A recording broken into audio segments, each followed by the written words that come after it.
8, part 3. So question 8, part 3. So just to remind ourselves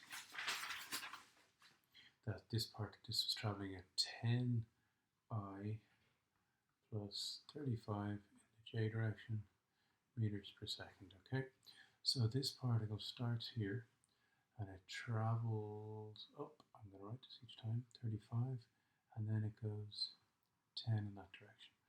So it goes up and it'll probably land somewhere over there. Okay, so that's what happens. Now, what are we asked for in this question? We're asked it's the time when its velocity is 10I and minus 10.5.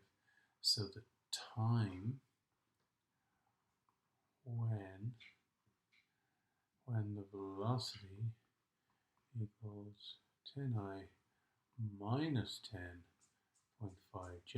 Okay, now not forgetting the last question, we worked out that when its velocity here is 10.5, the time is 2.5 seconds. Okay.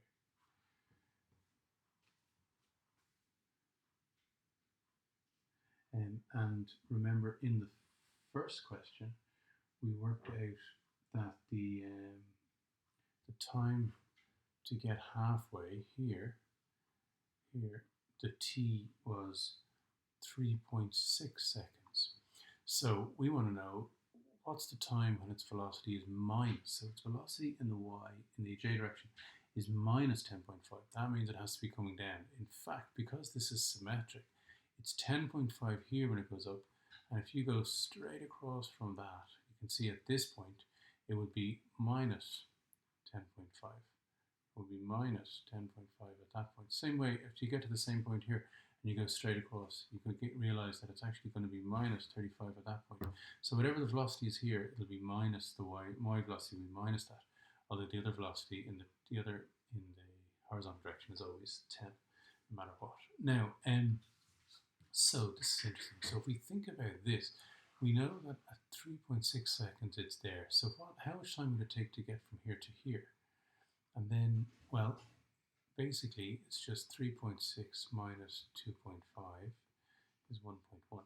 So it would take 1.1 seconds to get from there to there, and it would take the same time to go to here. So to get to here, it would also take 1.1 seconds. And we know that the time to get to here was 2.5 seconds to get here. So if I take this 3.6 and add 1.1 to it, so 3.6 plus 1.1 would give me 4.7 seconds. So that actually is the answer. That's the time it would take to get to here. T equals 4.7 seconds. That's it.